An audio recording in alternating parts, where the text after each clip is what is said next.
Selamat pagi Mas Boy dan selamat pagi teman-teman semuanya. Perkenalkan kami dari kelompok terakhir. Saya akan mulai menjawab untuk pertanyaan dari kelompok penanggap, yakni pertanyaan nomor 1 terkait. Jadi dapat disimpulkan dari penjelasan tadi, Indonesia memang mengadopsi beberapa elemen Americanization seperti personal branding, storytelling, penggunaan media sosial intensif. Namun alasan utama ini adalah Indonesia menonjolkan personalitas kandidat karena itu cocok dengan politik Indonesia. Jadi dengan kata lain, Indonesia itu nggak sekedar meniru Amerika, tapi ini adanya hybridisasi. Jadi elemen strategi modern ala Amerika Serikat itu dipadukan dengan budaya politik lokal yang personal. Jadi itu untuk jawaban dari kelompok penanggap untuk pertanyaan nomor 1. Menjawab pertanyaan kelompok 2, apa dampak jangka panjang dari riset ilmiah ini terhadap perkembangan praktik komunikasi politik di Indonesia setelah reformasi 1998. Menjawab jangka panjangnya itu adalah kesenjangan teoritis dan keterkandungan model asing. Ya, contoh yang bisa kelompok kita beri itu setelah muncul reformasi, tiba-tiba muncul kebutuhan besar akan riset opini publik untuk pemilu bebas. Karena tradisi penelitian komunikasi politik ilmiah di dalam negeri sangat minim, Indonesia terpaksa mengimpor model-model lembaga survei dan konsultan politik yang dipelopori ilmuwan Amerika Serikat. Akibatnya penelitian ini dan praktik komunikasi politik di Indonesia cenderung berbasis model teknoratis atau pemasaran yang fokus pada hasil praktis, bukan berbasis model kritis yang mengkritisi struktur kekuasaan media atau sistem politik. Nah, jadi di sini aku akan menjawab pertanyaan dari kelompok penanggap yang dimana dia itu bertanya apa sih perbedaan fungsional dari konsep literasi digital dan juga etika bermedia sosial untuk mengatasi post-truth. Nah, untuk perbedaannya sendiri dari literasi digital itu merupakan konsep yang mengarah pada berpikir kritis atau kognitif. Sedangkan etika bermedia sosial itu mengarah pada konsep perilaku dan tanggung jawab kita.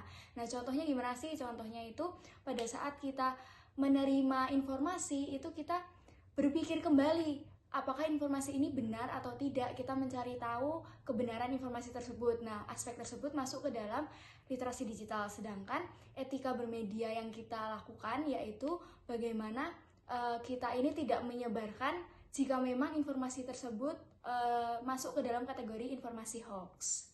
Selanjutnya Desi akan menjawab pertanyaan dari kelompok 7. Pertanyaannya berbunyi, apakah teori Barat masih relevan digunakan di Asia? Nah, dalam bukunya Kate tahun 2015 digambarkan secara umum teori Barat itu tetap relevan, tetapi nggak bisa dipakai secara mentah-mentah. Teori harus diadaptasi karena konteks budaya, politik, dan media di Asia sangat berbeda dengan negara Barat. Misalnya Asia lebih kolektivis, hierarkis, dan banyak negara Asia memiliki kontrol media yang kuat. Jadi, intinya relevan tapi nggak pernah cukup, jadi harus diadaptasi. Nah, penjelasan lebih jelasnya itu adalah teori Barat dibuat berdasarkan konteks budaya yang individualis. Misalnya Amerika Serikat dan Eropa itu menekankan pada kebebasan pers, kompetisi politik terbuka, dan partisipasi individu. Sementara di Asia sendiri karakter budayanya itu seperti kolektivisme, menghormati hierarki, mengutamakan harmoni dan kebersamaan, serta media itu terkadang berada di bawah kontrol negara.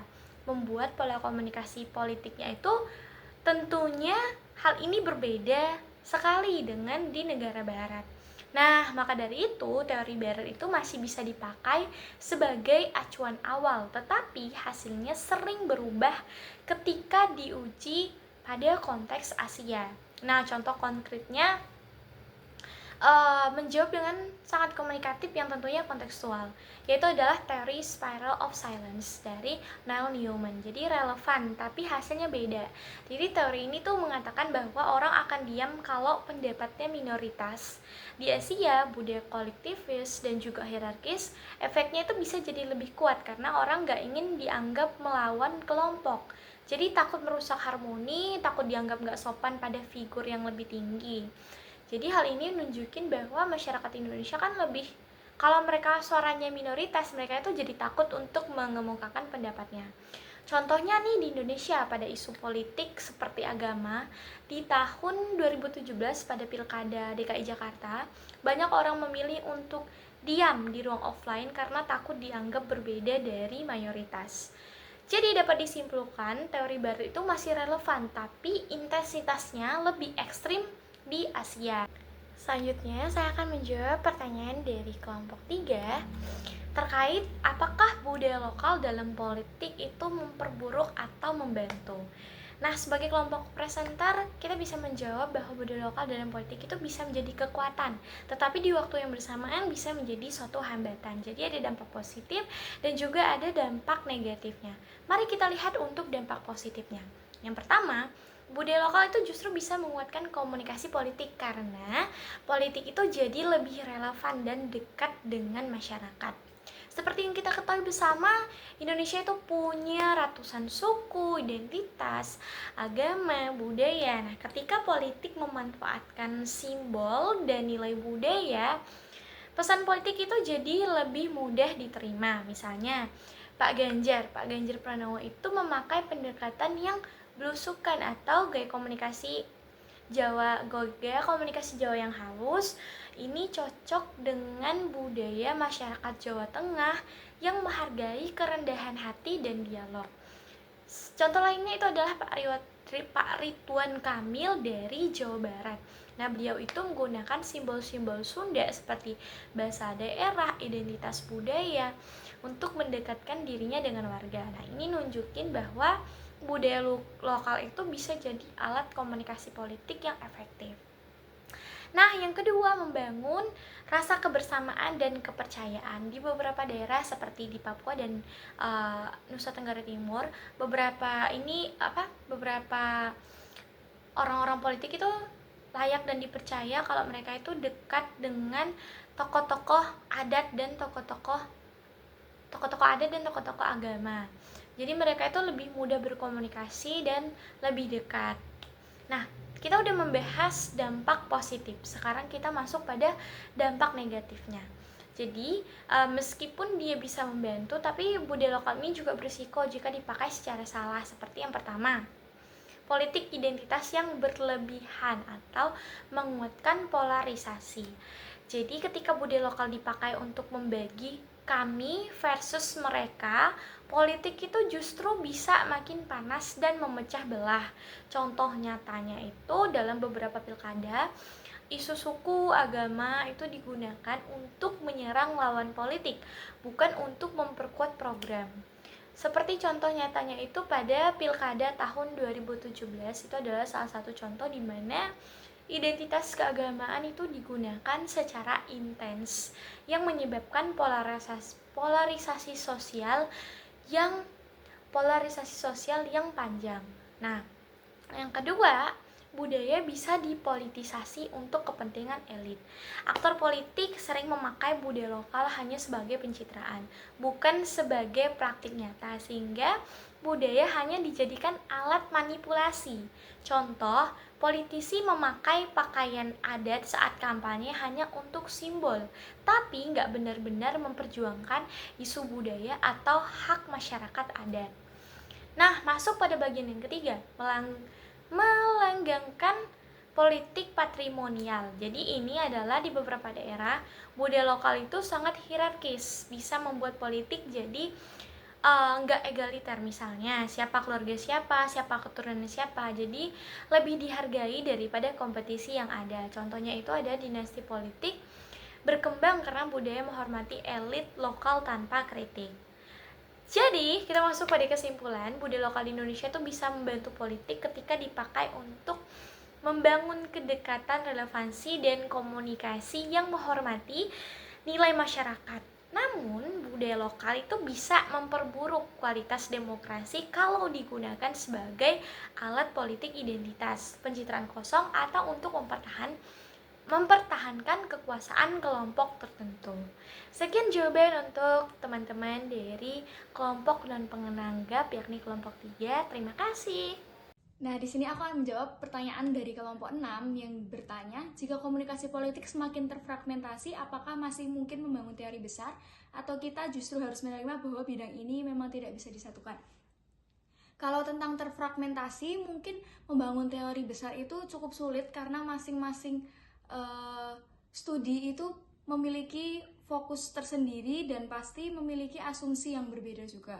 Nah, tapi adanya fragmentasi ini justru bukan menjadi suatu kelemahan, tapi malah bisa menjadi kekuatan tersendiri dari penelitian komunikasi politik. Ini juga disampaikan oleh beberapa peneliti juga, yang dimana adanya fragmentasi ini membuat penelitian komunikasi politik ini bisa semakin mengikuti perkembangan zaman. Contohnya, kalau kita cuma pakai satu teori besar seperti spiral of silence, itu kan dia cocok untuk digunakan di perkembangan media televisi, sedangkan mungkin saja di perkembangan teknologi seperti adanya media sosial TikTok, itu teori ini sudah tidak relevan lagi, sehingga teori-teori dan komunikasi politik ini harus terus berkembang untuk menciptakan hasil-hasil penelitian yang lebih modern juga setiap. Desi ingin menjawab pertanyaan dari kelompok 8 terkait mengapa komunikasi politik disimpulkan oleh sifatnya yang interdisipliner, lalu bagaimana sifat ini menjadi suatu hal yang bercabang. Lalu yang kedua, apa manfaatnya bagi penelitian kekayaan, dan bagaimana Kate melihat hal itu justru jadi penyebab utama fragmentasi struktur penelitian. Nah, untuk menjawab pertanyaan pertama, jadi sikap interdisipliner ini membuat komunikasi politik itu bercabang karena ia mengambil teori dan metode dari banyak ilmu seperti psikologi, sosiologi, politik, komunikasi, sehingga fokus kajiannya itu ikut terpecah. Nah, untuk pertanyaan kedua, manfaatnya apa sih? Jadi penelitian ini jadi lebih kaya, fleksibel, relevan, dan mampu menjelaskan fenomena politik modern secara lebih komprehensif. Nah, menurut Kate sendiri, justru keragaman ini menyebabkan fragmentasi karena nggak ada satu teori besar yang menyatukan seluruh penelitian, dan tiap peneliti itu cenderung bekerja dalam kotaknya masing-masing atau bekerja dalam bidang kajiannya masing-masing. Semoga bisa menjawab. Nah, aku akan menjawab lagi pertanyaan dari kelompok 9 yang bertanya, paper kelompok itu mencatat bahwa media di Indonesia cenderung komersial dan dikendalikan oleh kepentingan politik atau bisnis. Nah, gimana kepemilikan media ini menciptakan masalah bias media dan objektivitas dalam liputan pemilu, dan apa peran media sosial dalam menentang dominasi konglomerat media ini. Nah, jadi kepemilikan media itu pasti sangat bisa dan sangat memungkinkan menciptakan bias media, karena setiap media yang dimiliki oleh elit politik atau mungkin petinggi-petinggi bisnis itu akan cenderung memframing liputan mereka yang untuk lebih mempromosikan dan menguntungkan bagi kandidat atau mungkin bagi usaha mereka. Kalau dalam pemilu ya berarti media-media yang dimiliki oleh elit politik ini akan lebih menayangkan liputan yang mendatangkan untung yang besar untuk kandidat mereka masing-masing. Nah, di sini media sosial ini berperan sangat besar sebagai alternatif, di mana dia bisa menjadi jalan lain yang digunakan oleh masyarakat untuk mencari tahu bagaimana masing-masing kandidat ini digambarkan oleh media-media umum yang ada. Contohnya, kalau saya nggak salah di pemilu presiden Prabowo dan juga Jokowi itu ada beberapa media yang emang pro terhadap Jokowi dan pro terhadap Prabowo, dan dimana dalam penayangannya pun media-media tersebut tentu menayangkan mengenai kandidat-kandidatnya mereka masing-masing seperti Jokowi sendiri dan Prabowo sendiri. Bahkan saat penghitungan suara, ada beberapa media yang menayangkan bahwa suara Jokowi ini lebih tinggi daripada suara pemilih Prabowo, tetapi di media lain ada juga yang menayangkan bahwa suaranya itu dimenangkan oleh paslon Prabowo dan bukan. Menjawab pertanyaan kelompok 10, jawabannya itu metode tersebut tidak cukup karena masifnya volume konten, kecepatannya penyebaran dan dinamika ruang digital. Penilaian perlu metode yang mampu mengolah data digital dalam mengembangkan jumlah besar. Yaitu contoh konkret dalam kelompok yang kita bisa beri untuk kalian. Kekurangannya itu penggunaan survei tradisional untuk mengukur dampak hoax pada Pilpres 2019. Mungkin hanya menangkap data laporan diri yang bias, dan setelah itu solusi yang bisa kita beri, peneliti menggunakan analisis jaringan sosial atau social network analysis atau data mining, metode komputasional, untuk memetakan kesimpulan simpul menyebar hoax dan struktur aliran informasinya di Twitter atau WhatsApp yang lebih efektif menangkap pola nyata penyebaran misinformasi. Jadi implikasi metodologisnya adalah pertanyaan survei rentan bisa karena responden mungkin menjawab berdasarkan emosi atau narasi viral, bukan berdasarkan fakta atau objektif. Setelah itu contoh yang bisa kita beri ketika Pilpres 2019 banyak pemilihan mungkin menyatakan bahwa mereka percaya pada klaim konspirasi tertentu yang terbukti hoax. Peneliti dapat mengatasinya dengan menambahkan tes pengetahuan faktual, misalnya menanyakan sumber data, ekonomi yang benar. Di samping pertanyaan itu, sikap pendapat. Setelah itu melakukan analisis framing pada media sosial atau bingkai emosional, apa yang paling kuat memengaruhi pandangan responden sebelum mereka disurvei. Selanjutnya, saya akan menjawab pertanyaan dari kelompok penanggap kelompok 12. Jadi pertanyaannya itu bagaimana komunikasi politik itu harus beradaptasi ketika fakta nggak lagi menjadi dasar diskusi publik. Nah, komunikasi politik di era post-truth itu harus beradaptasi secara besar-besaran atau radikal dengan pergeseran fokus dari fakta rasional menuju emosi, identitas, dan etika. Jadi, terdapat 3 strategi komunikasi politik untuk dapat beradaptasi. Mari kita bahas satu persatu. Yang pertama, mengutamakan daya tarik emosional dan identitas. Nah, karena masyarakat ini dia itu cenderung lebih mempercayai informasi yang terasa benar daripada yang benar secara objektif. Maka dari itu, komunikasi politik ini tentunya harus berfokus pada narasi kuat, yang dimana mengutamakan narasi storytelling yang menyentuh perasaan, sensionalitas, dan juga emosionalitas. Hal ini untuk memengaruhi opini dan perilaku masyarakat.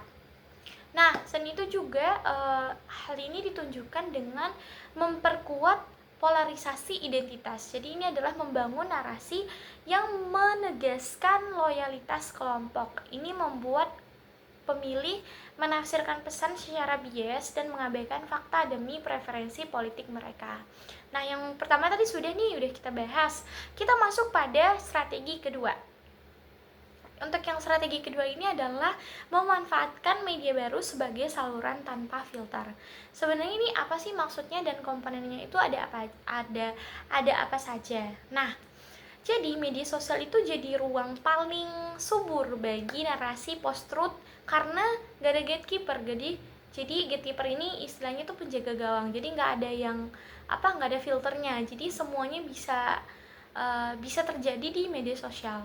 Jadi komunikasi itu langsung dan personal. Jadi politisi berkomunikasi langsung dengan memilih melalui platform digital. Misalnya mereka mau pakai media sosial platform yang mana, mau Instagram, TikTok, Twitter, atau Facebook, dan lain sebagainya, untuk melewati kontrol media arus utama dan mengatasi fragmentasi ruang publik. Nah, masuk pada penjelasan selanjutnya, ini adalah tantangan disinformasi. Jadi, adaptasi ini membuka risiko besar penyebaran hoax dan misinformasi yang cepat. Menuntut peneliti untuk dapat fokus pada analisis propaganda digital dan polarisasi yang lahir pada era ini. Nah, setelah membahas strategi pertama, strategi kedua, kita masuk pada strategi ketiga. Sebenarnya apa sih strategi ketiga ini? Strategi ketiga ini adalah mendorong literasi dan etika digital sebagai solusi. Jadi, kita itu harus mendorong untuk menggunakan literasi digital secara bijak. Jadi literasi media itu wajib untuk ditanamkan di masyarakat pada era saat ini. Jadi untuk melawan efek negatif dari post-truth, fokus harus digeser ke upaya kolektif. Literasi dan etika. Jadi upaya mengatasi post-truth itu nggak cukup hanya dengan meningkatkan literasi digital atau agar kita bisa kritis, tapi harus dibarengi atau beriringan dengan peningkatan etika komunikasi agar kita menjadi orang yang bertanggung jawab dalam menggunakan digital ini gitu loh. Kita sebagai user yang beretika dan juga memiliki literasi digital yang tinggi. Nah, untuk yang terakhir pada strategi ketiga itu adalah kerjasama bersama multi aktor. Jadi banyak aktor-aktor yang bekerja sama, seperti pemerintah, media, dan masyarakat itu perlu bekerja sama untuk meningkatkan kemampuan memilah informasi dan melawan hoax, serta membangun kecerdasan kolektif. Maka dari itu saja jawaban yang bisa saya sampaikan. Kurang dan lebihnya, terima kasih kelompok 12. Nah, di sini aku akan menjawab lagi pertanyaan dari kelompok 13 yang dia bertanya, jika media massa di Indonesia dimiliki oleh elit politik, apakah mungkin menghasilkan ruang publik yang benar-benar bebas dan netral?